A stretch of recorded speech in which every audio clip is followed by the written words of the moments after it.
Hey there, fellow horse lovers. Welcome back to the Daily Ride podcast. My name is Morgan. I am your host, and today I am thrilled to be able to share a conversation I recently had with the legendary Noche Miller. Noche has become a bit of an internet friend of mine.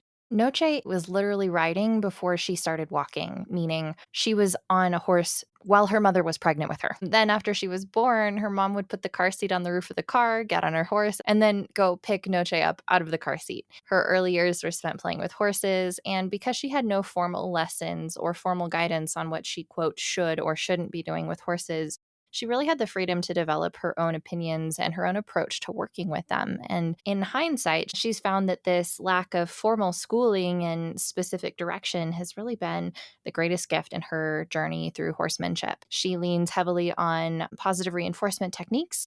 She is an instructor in the Horse Tricks Club 101. Again, plug for that. If you have a horse and you're interested in trick training, I highly recommend you sign up to be part of this group. It is a group full of wonderful human beings with horses all across the world, just having fun together and learning that there are better ways to train and interact and build a relationship with your horse. And it is so much fun. She is a follower of Jesus, a true horsewoman, a mother, an author, a trick trainer, student of the horse, student of Whorls. And I am just so blessed to have connected with her in this lifetime. And I sincerely hope you enjoy our conversation together. If you haven't listened to my interviews with Noche in season 1 about horse whirls, I would highly recommend finding those episodes and going back and giving them a listen, because we go in depth about positive reinforcement, trick training, and horse whirls in those interviews as well, because I had such a blast talking to Noche and there were so many things to talk about in general. This is part 1 of a 2-part interview. So make sure to stay tuned next week for the second piece of our conversation. As always, the Daily Ride podcast supports True Heart Healing. True Heart Healing is my nonprofit foundation that I founded, and I'm training True specifically for the purpose of supporting. Our mission together is to leverage the healing power of equine partnership and the joy of equine companionship to support and empower children with disabilities and or life-altering illnesses, service members, veterans, and their families to help build stabilizing relationships within their communities and their families, facilitate learning and personal growth, find hope, and discover purpose. If this sounds like something that you want to get behind, head on over to www.the-daily-ride.com to check us out and make a donation. Trueheart and I deeply appreciate your support.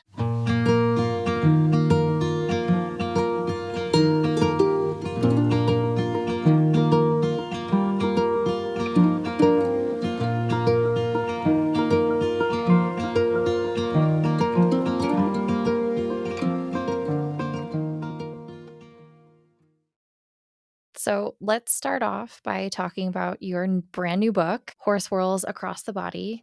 What can you tell us about this book being different from your first publication? And how do you set this book apart from other equine behavior or conformation books that are out there? The first book, Understanding Horse Whorls, is a basic overview of horse whorls.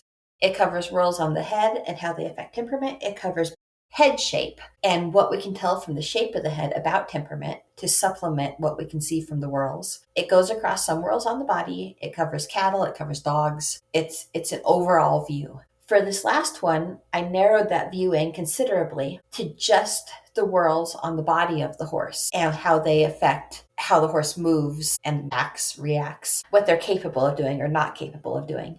And that does not limit the amount of information we're covering in the book. I mean, it limits the breadth of the information, but there's still a ton to read, to look into and cover. Whorls on the body include everything from the whorls that all horses have, the whorls in the flanks, and the whorls down the crest of the neck and on the chest. And all horses have those?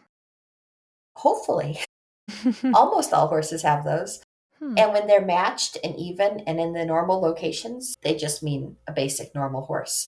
But sometimes we see them unmatched on each side, which can lead to varying degrees of unevenness. And some of the great big ones, the whorls on the chest, when those are very unmatched, those have a much smaller effect than other whorls, tiny whorls that we don't see, like under the jawbones, when those are unmatched. So we have all the Interesting. great big and normal whorls, and then there are those tiny little whorls that we don't notice, like under the jaw and under the belly. And those whorls, when there's only one on one side and not the other, or when they're unmatched, will throw the whole body off. I mean, they're not something that we ever see or notice, but the effect they have is absolutely amazing. I mean, it's to me, even, I look at this all the time and it's unbelievable when I see it sometimes because it is so very present and so big for such small whorls. That's really interesting.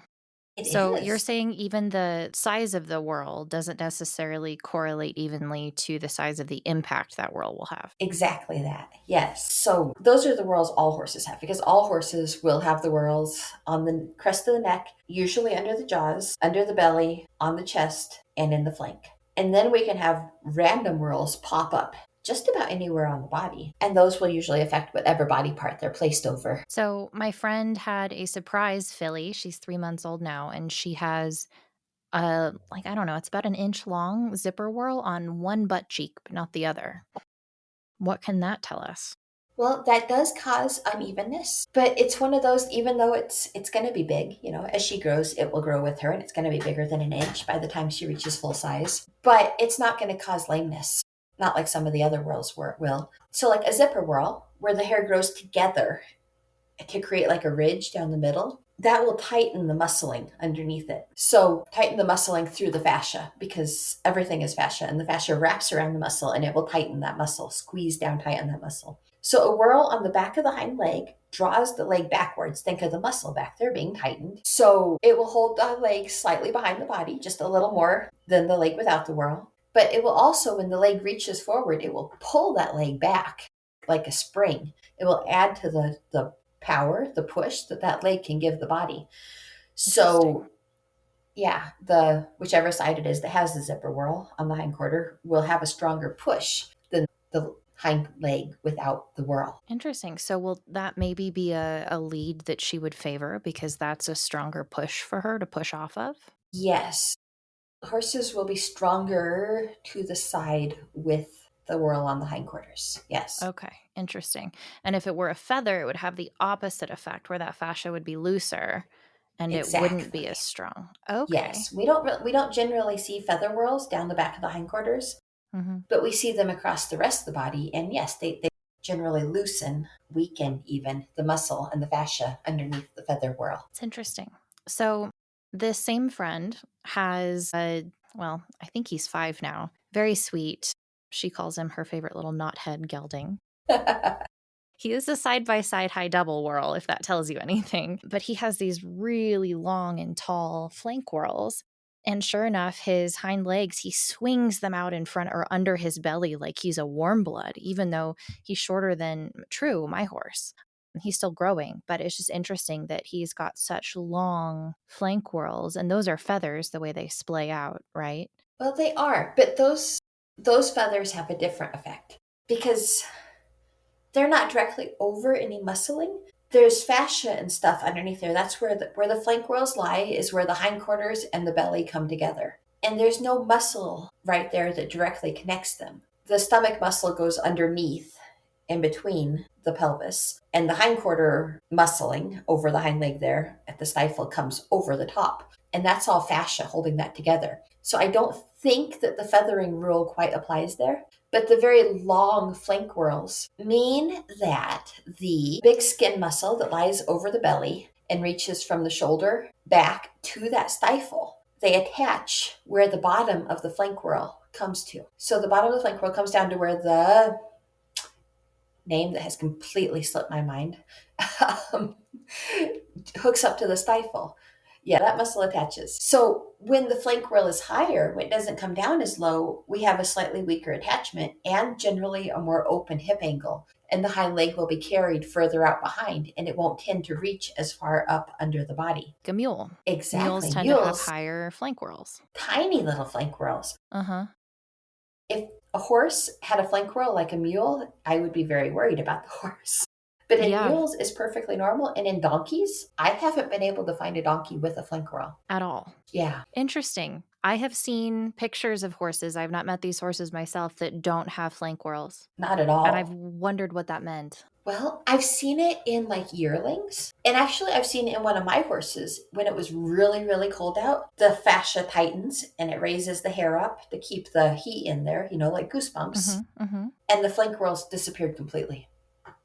Huh. And all the hair across her body grew forward towards her shoulder. And that's from the fascia moving and Yes, constricting or loosening that wherever. is the strength of the effect that fascia has on the hair. That's It fascinating. flipped it completely over to lay the other direction. It was fascinating to me too. I had never noticed it before. I don't know if hers is just a more extreme reaction. She refuses to go in a barn. She doesn't, she's a hardy little mare.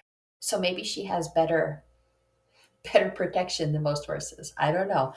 More control over her hair angles. Yeah. I was reading a paper, I think it was published out of CSU, because I you live in a similar climate. There's this annual debate over blanketing versus not blanketing, and every vet gets on social media and posts their 2 cents. One vet had posted this really interesting article where they had studied in horses, um, 17 unique hair angle positions that they think, conscious control over to help modulate their temperature in Whoa. cold climates. I don't know where they came up with 17, but it was like 17 specific hair angles. It sounds like you may have a very talented hair angle horse that might have more than 17. Apparently. I haven't seen that paper. That would be really interesting. At Yeah. least I think it was 17. I'm Well, probably whatever misquoting number that it number. was. If I can find it, I'll send it to you and link it in this podcast. It sounds like you've spent years gathering information from your own horses, your own network, but it sounds like to make, your first book was phenomenal. I've just cracked open your second one. It came last week. Um, what sample size have you drawn from this book? I would imagine it's been so much research. Well, yes, I sample size, there's 40,000 people on my big horse world page. And we get, if we average 10 posts a day, sometimes there's more, sometimes there's less. But let's say we average 10 posts a day, 10 different horses to look at, pictures, descriptions of them from their owners. It adds to quite a few horses to look at through. And then there's all the time I spend reading research papers, which nearly kills me. It makes my eyes cross reading the scientific language and the extremely dry, boring descriptions of what their studies are. And then trying to put the two together and explain it in a way that makes it less incredibly mind-numbingly boring than the actual scientific studies and papers. So I can't give you an exact size on the horses I've looked at and draw from, but pretty much every horse I look at. You bring up an excellent point, and mentally I hadn't connected, but duh, Morgan, the equine swirls and whorls study on Facebook. And for listeners who might not be aware, there is a public Facebook group where you can post pictures of your horse and their whorls. And Noche looks at them and will comment herself back to you with what she sees with face shape and whorls. And every time I check my Facebook, I get a notification because I'm following that page of another interesting whorl. So you've been able to include those trends and those submissions into your findings? Yes, very much so. It's online and I don't get to see the horses in person. Getting to actually be there and experience the things people are trying to explain would obviously be better. But I live in the middle of nowhere and I have children and I have cows and I'm not going anywhere. So I see as many horses as I possibly can in person and way more horses than that online. And I think it's enough to make a very thorough study and understanding. Yes, I would like to see more in person. And yes, I try to look at, I try to experience every horse I possibly can. But there's only so many people you can see, horses you can see in the middle of nowhere. Yeah. I enjoy following on that page because people speak about their horses with such pride and love and care because of course if they're posting pictures on a world page, they're invested. And so you've created this really comforting, loving, fun community there that people will post their horses. And so I think part of it is people will post and they'll describe their horse's personality with a picture sometimes. And that leads me to ask about the sense of skepticism I've gotten. My herd at my barn has been very welcoming of this whorl idea. They've been thrilled that I've been able to share what I've learned from you with them. But every once in a while, I will get someone who kind of gives me side eye when I mention whorls. They think it's an old wives' tale. How do you go about addressing skepticism with whorlology? Well, first, I can't blame them. I mean, if we didn't know that this was a thing, I know that I would look at someone trying to tell me about this the exact same way. Like, you've got to be joking. This is like palm reading or something. Obviously, it's just ridiculous. But many things that seem absolutely ridiculous on the surface really do have validity to them. There have been enough studies done. I mean, well, this started with old horsemen throughout the years noticing similarities in their horses and either choosing or passing by horses based on those similarities that they've seen in the past. So, horses with a whorl on the cheek, they realized that bad things happened, and that whorl became counted as bad luck. So, that part is superstition. But the bad luck is fully and completely supported by scientific findings. They may not have realized or known what caused the bad luck, but they noticed that the person who owned a horse with a cheek whorl lost money, that their business suffered, that everything that horse was involved in had trouble or started to fail. So a whorl on the cheek is over the nerve in the cheek that runs up to the TMJ, the Temporal mandibular joint. Thank you. Thank you. Since my brain doesn't seem to be working today, which is a very important joint in the body. It's where everything that comes together, and mostly it comes together in the jaw, obviously, which is half of that joint. So when the jaw has got tension and it's chewing unevenly, the teeth form waves or sharp points. And when the horse has waves and sharp points and can't chew properly, it begins to lose condition. It loses weight, it gets skinny and has a hard time working. So when you're using that horse in your business, years ago, your business is going to suffer. When the horse has sharp points, it causes pain. When the tightness on the nerve causes tension in the TMJ, the horse will build and then finally explode. The behavioral problems from that tension or from the pain cause your business to suffer because this horse that you're depending on to build your business is hurting and he's behaving badly. It's bad luck. We can look at it now as teeth issues and tension issues and things that we're perfectly capable of fixing. So there is strong basis to support the bad luck. It's not just superstition. It's problems that can be clearly and easily explained. But above and beyond that, there have been all kinds of studies that prove there is relation between whorls on the forehead and temperament. There's been genetic connections. There's been all kinds of studies that have found over and over again that horses with a certain whorl will be more reactive or less reactive, and cattle. We have to include cattle in there because all animals have whorls and they all have the same effect. Humans with whorls have been found to have different behavioral correlations to the whorl. There is strong scientific proof that whorls are clearly showing us something. The part that becomes less scientific is figuring out exactly what they're showing us. So that whorls are related to behavior is science. What exactly that behavior is going to be is the art. So we have to combine the science and the art and come up with something that's a lot more scientific than palm reading. Interesting. And on a surface level, even if we don't know what a whorl necessarily means, it almost certainly is a flag to indicate, okay, something is going on here. Keep an eye on it. Yes, 100%. Yeah. What is one surprising or unusual whorl that you found that has been really correlated to something interesting like that? Well, the whorls under the jaw connect to the hyoid, Hyoid apparatus that holds the esophagus inside there. I believe that the whorls under the jaw, everything affects the fascia, and the fascia wraps around a much larger area than just the whorl. I believe those whorls tighten the fascia on one side, and then they pull the hyoid apparatus off to the side, which then does the same thing as the teeth. It pulls the whole body crooked. So a whorl on the back of the cheek has the same effect. If it's on the back of one cheekbone, one jowl, that whorl will pull the hyoid apparatus towards it, which Interesting. it causes high-low syndrome in front. I'm trying to remember which side will be the high and which side will be the low, but it will cause lameness in, say that the whorl is on the left cheek, it will cause lameness in the right fore.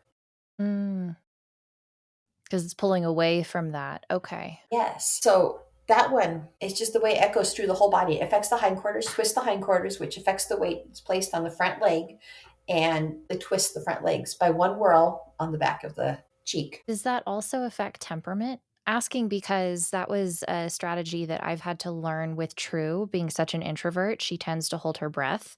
And many trainers, mine, Tara included, have told me, it sometimes helps to like grab their tongue and kind of help them relax their hyoid muscle because there's like this parasympathetic nervous system response to relaxing that.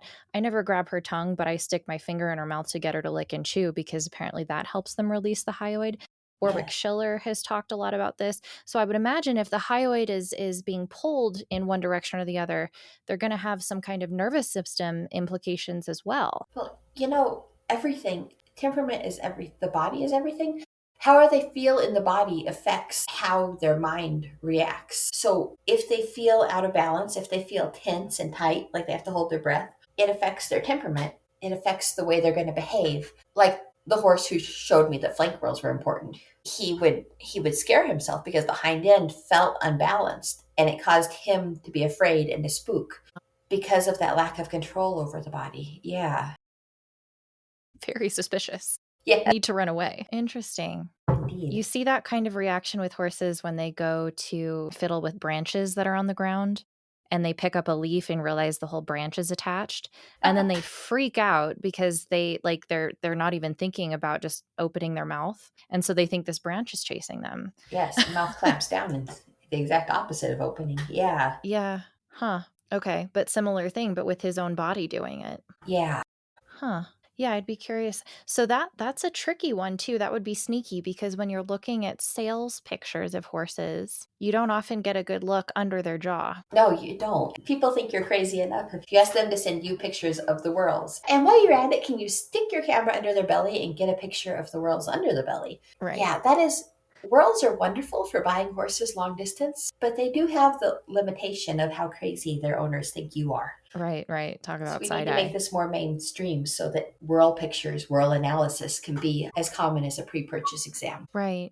Well, and it's interesting. Do you think whorls are as important as other type, well, just basic confirmation study? I do. I think they're perfectly connected. If when we see large whorls down the front of the base of the neck into the chest, that is going to accompany a horse who is built very downhill and tend to have an upside down neck. Whorls are just as important as confirmation because they show us things sometimes we don't see exactly in confirmation. When the whorls are very uneven, like the ones under the jaw, we're not going to be able to know that that horse is crooked. We should hopefully notice the difference in the hooves, the high-low syndrome, and that sort of thing. But so often we get a horse home and realize that they can't canter equally on each lead, that they have trouble spinning to the right or something like that. Whereas if we looked at the whorls ahead of time, we would know that this horse is strongly one-sided.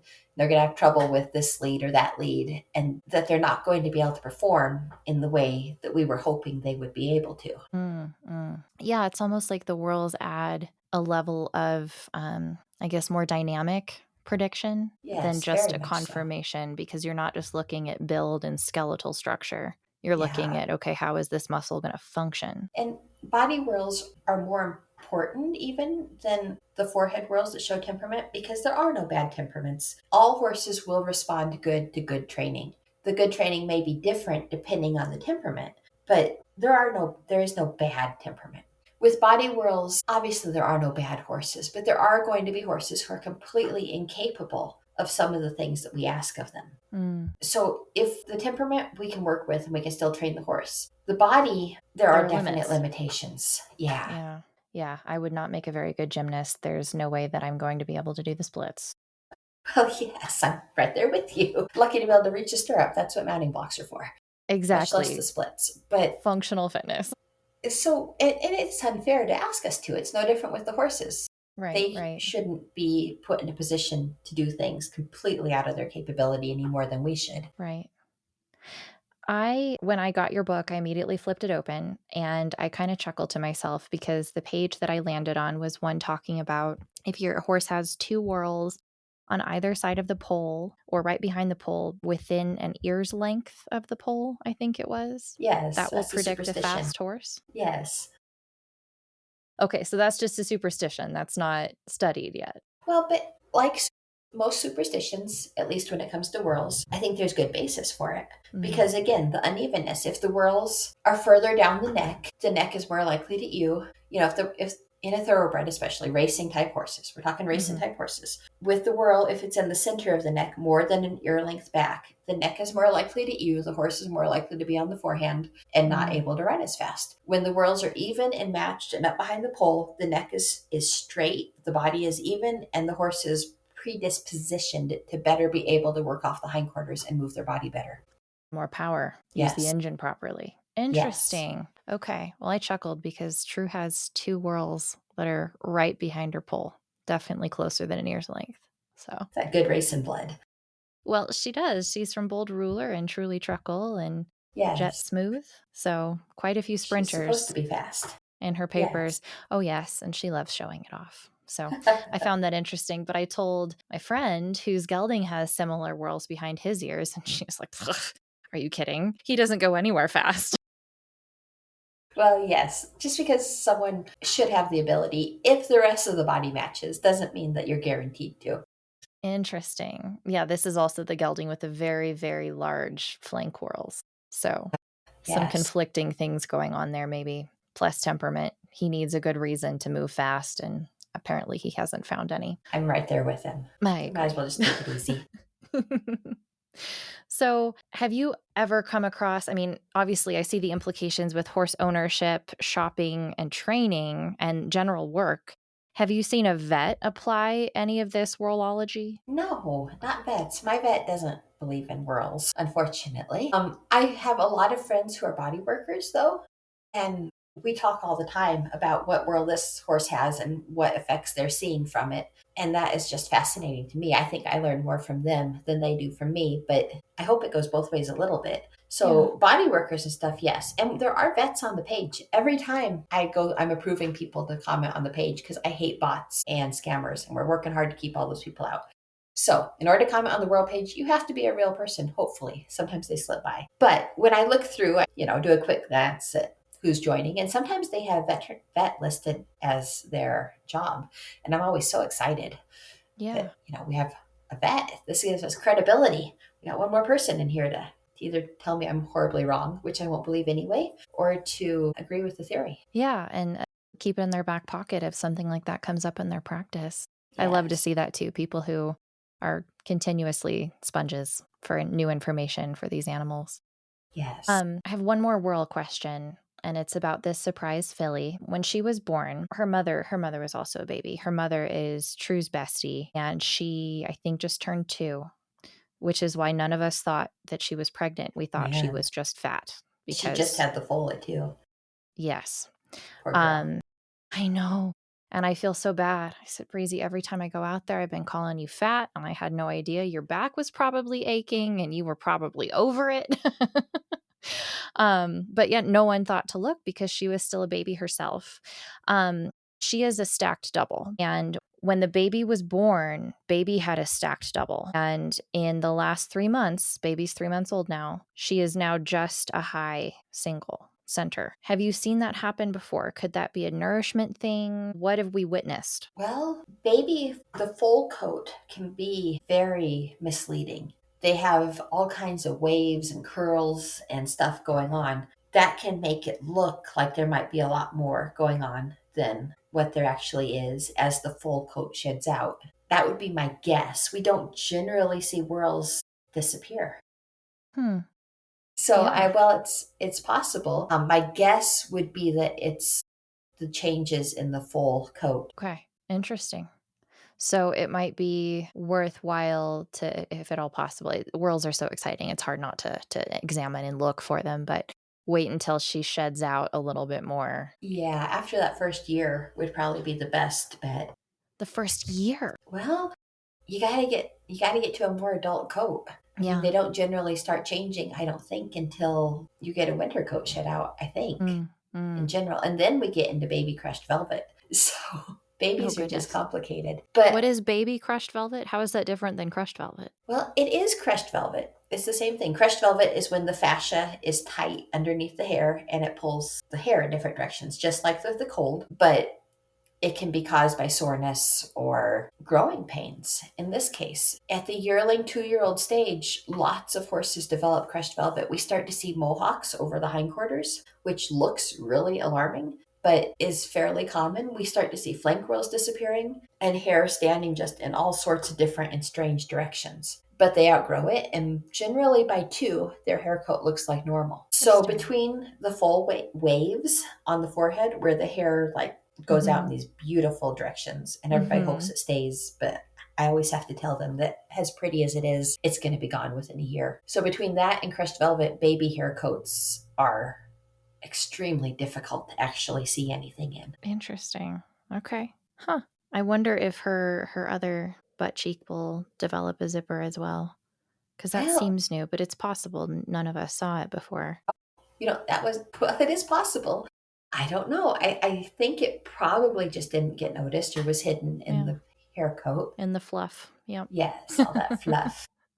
Yeah, and to make matters even more complicated, mom, um, she has wanted nothing to do with this little creature, as she's been nothing but a pain for her. So my friend, I've had the privilege of helping once in a while, has been bucket feeding baby. But mom is this, blue dun Grula, and she's almost white now. And we're all kind of joking, like, well, maybe it's like in human women where you have your baby and your hair goes gray and it all grows back in. Do horses go through that same kind of thing? I don't know about with pregnancy, but definitely with nutrition. If Mm, she was having trouble getting enough to supply her and the baby and growing all at the same time, nutrition can definitely change hair color, coat okay. color. I've Interesting. seen horses, cattle, dogs, my dog even, become completely different colors once they get better nutrition and back in better shape. Okay. Well, maybe we should give mom a year or so too to even out before she decides what color she's going to be. Maybe, might be a good idea. My dog was when we got her, she was starved and just, yeah, she was in really bad shape. I think she was a year and a half and she had just had puppies weaned off of her too. And she was very pale, much paler than she is now that she's fat and healthy. So she got dark again. Okay, interesting. Yeah, this horse, she was darker while pregnant, had her baby, and is It just very went light white. right now. Wow, But it is summer, so it could also just be shedding out. But it could be. hmm, it's curious. And she's beautiful regardless, but it's amazing the fluctuation in color. We have talked a little bit about, I think in our first interview, about how whorls form in utero. And because of the pressure on the hair follicles forming at the same time, the nervous system and the muscle fibers and everything are formed. And I love hearing you tell that story because it makes me think about the intentional, intelligent design of these creatures. And that brings me to want to ask you about your Christian faith. You and I have chatted briefly about it privately, but how has working with animals and specifically studying whorls deepened, shaped, informed your faith and your relationship with Jesus? Well, looking at Whorls, I love that you put Whorls and God together because it's so many people correlate it with palm reading and stuff. And I completely do not. And I don't believe that looking at Whorls any way contradicts my belief in God. I think that God put an amazing roadmap there for us to tell what is going on with these horses. The way he designed everything is just fascinating to me. The connections and the clarity that he put it there to tell us what's going on never ceases to fascinate and amaze me. His hand in the design and the build is just fascinating. He does everything with purpose and clarity that we are only barely beginning to touch and understand. It's amazing to have this kind of illustration so big it's on a horse. Yes, quite large. Yeah, in a way that, oblivious folks like myself can't miss. Oh, I love that. Yes, 100%. Are there particular verses or a story from scripture that resonates with you when you're working with your horses or when you're observing something with whorls? I'm not much for being able to remember individual lines from the Bible. Obviously, I can't remember individual words. I'm not very good at that sort of thing. I'm more of a big overall picture sort of a person. Hmm. So the thing that strikes me the most is that God gave us animals into our care. And I know some people believe that that means they're here for us to use and abuse and do whatever we want with.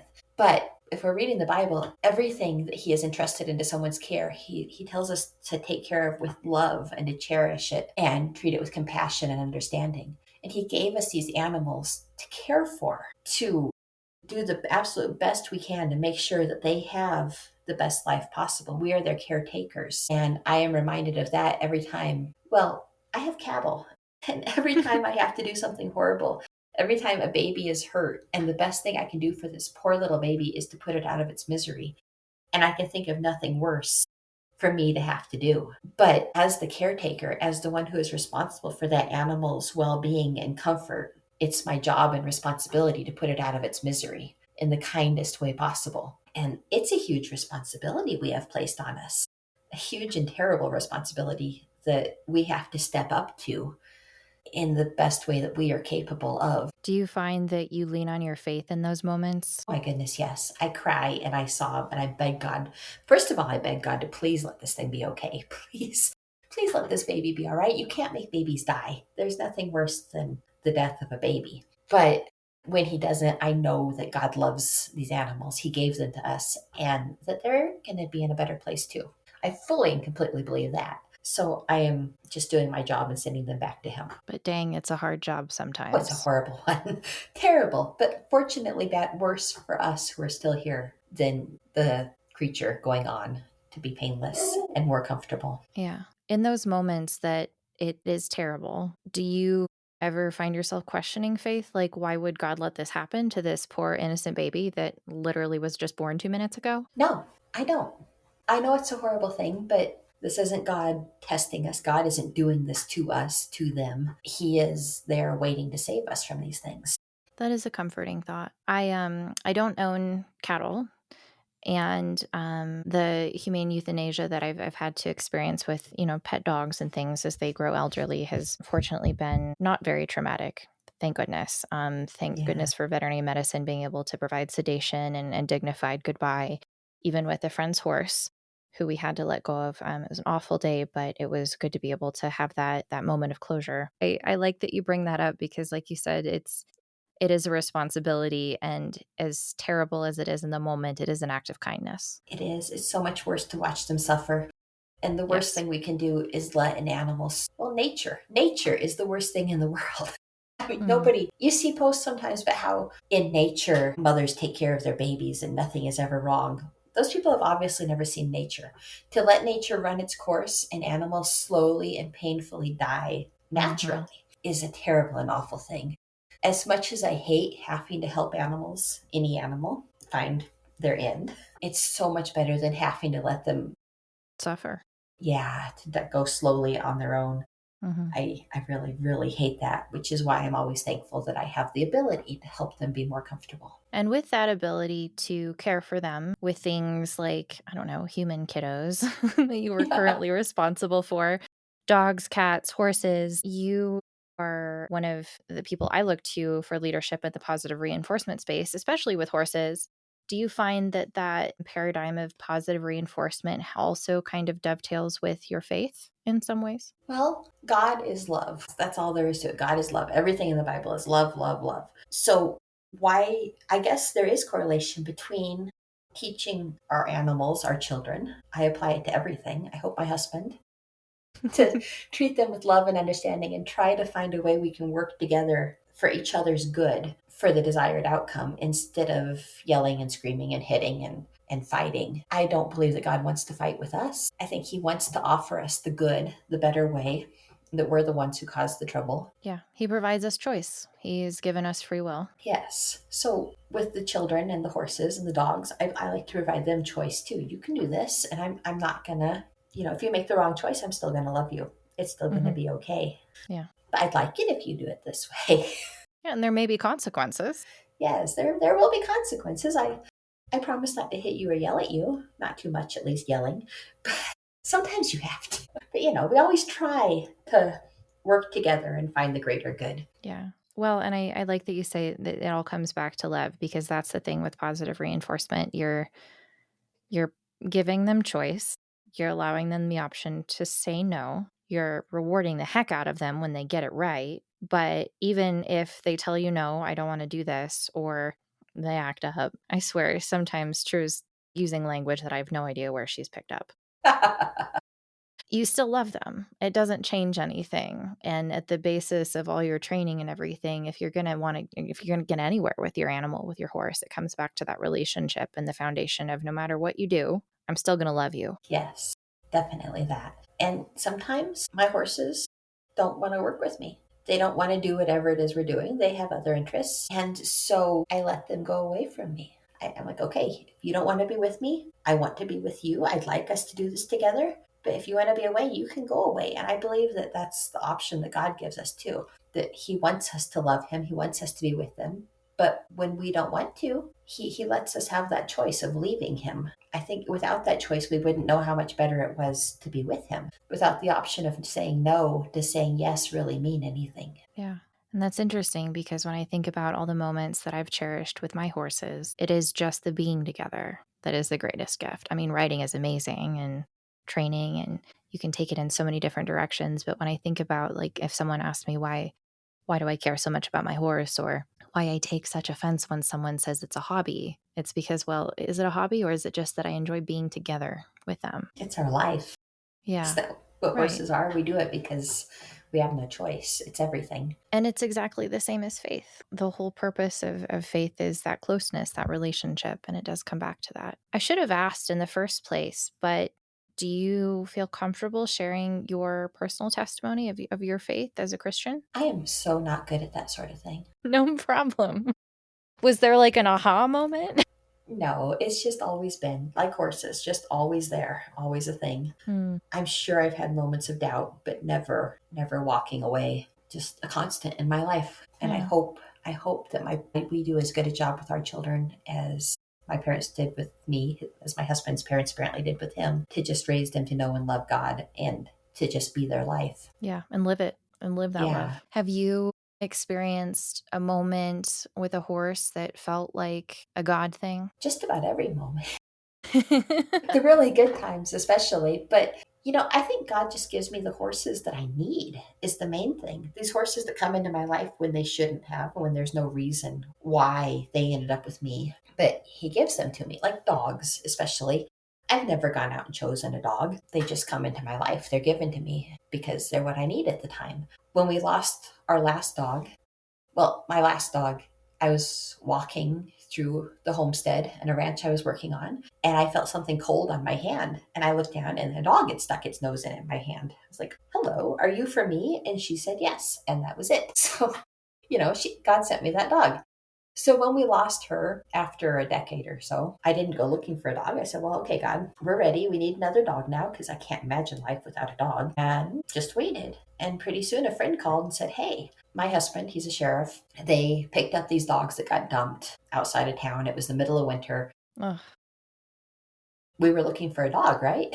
It's like, well, yeah, okay, I guess that works. So we went and looked, and she's this big, she's half mastiff, and she's this big, scary looking thing, especially at the time because she's skin and bones and just all head with these big Mm, teeth and hideous, absolutely hideous. She was the ugliest dog I've ever seen, I think. And we go baby. in there, and she's snarling and growling and terrified. Like, no, this is not the dog for us. We can't have this dog. We've got small children. But at the same time, she goes to the outside.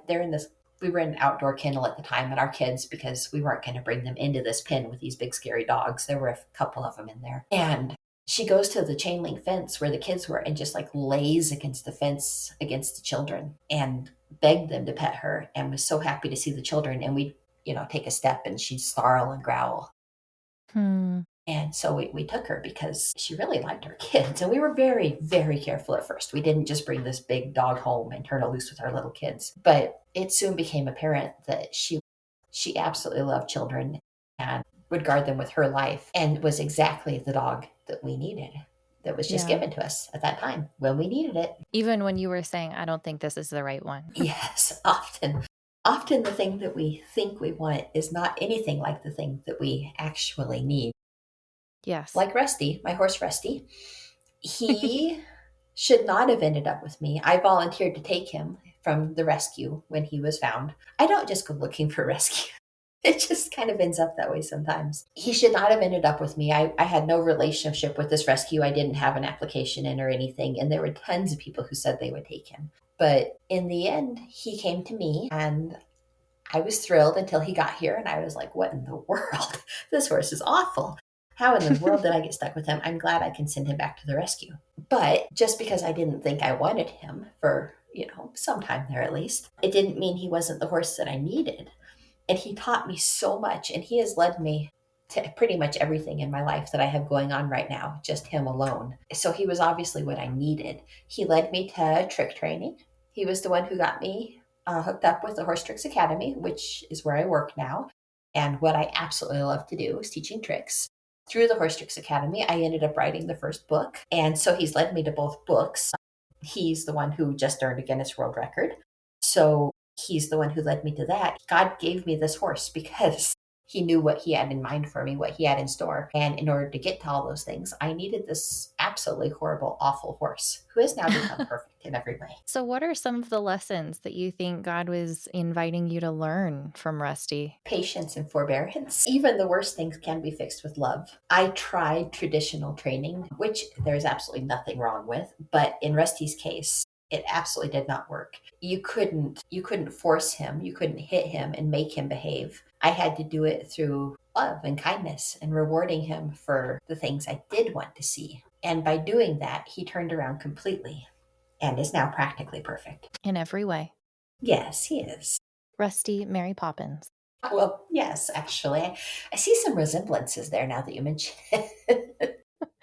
Practically perfect in every way. Yes. And he's that double high whirl. Yes, side by side, high double, side by side whirls. Had you had a horse with those whirls before? No, not side by side. I had my last horse before Rusty, my other main horse. There's other horses all mixed in there, but I've got my main horses. So Rusty is the current main horse, and the main horse before him, Coyote, had stacked double whirls, and I loved him so much. He was wonderful. But I had started a filly, a mare, for back when I was starting horses, who had side by side whirls, and she was awful. I had a lot of trouble with her. The same trouble probably that I had when I started Rusty. She had different head shape, so different nuances of the temperament there.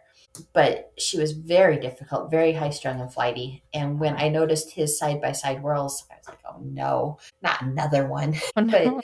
But between the different head shape, which changes again the nuances of the temperament, and the new abilities and training methods that I learned with Rusty, the outcome was completely different. And I liked him much better. Do you ever wonder if you could go back and have a do-over knowing what you know now with that filly, how she would have turned out? Not so much with the filly, but with the last horse, Coyote, the stacked double whirls. I think over and over again how much I wish I could go back and do it again as not a dumb kid and do justice by him and his intelligence.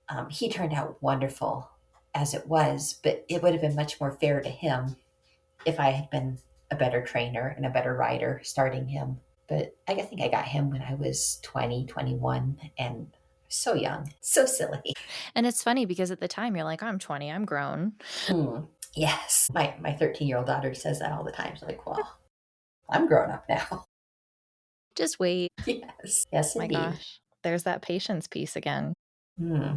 Patience. I hate that part. Yeah. If you could leave a message to other Christians who also love animals, whether it be their horse, their dog, their cat, their goat, iguana, who knows, what would you tell them? Well, for horse owners at least, we don't need to be the boss. We don't need to prove to them that we're dominant, any of that kind of stuff. It's enough to love them. Yes, manners are important. Yes, there needs to be training involved, but that training, it doesn't have to be mean. It doesn't have to be uncomfortable for us.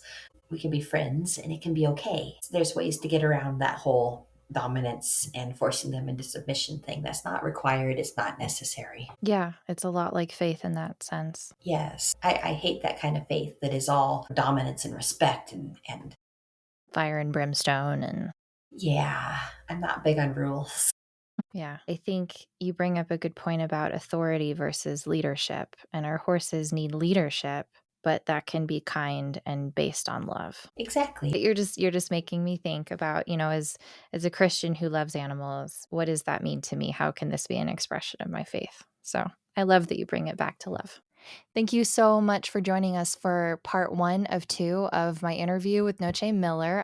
Please make sure to subscribe, leave a review of this podcast, and come back next week for part 2 of 2. You can find out more about Noche and her books at horsewhorls.com. Her first book, Understanding Horse Whorls, retails on Amazon, as does her second book, Horse Whorls, A Study of the Body. Highly recommend purchasing them both. I promise you will keep them in your tack room and refer to them often. I certainly do.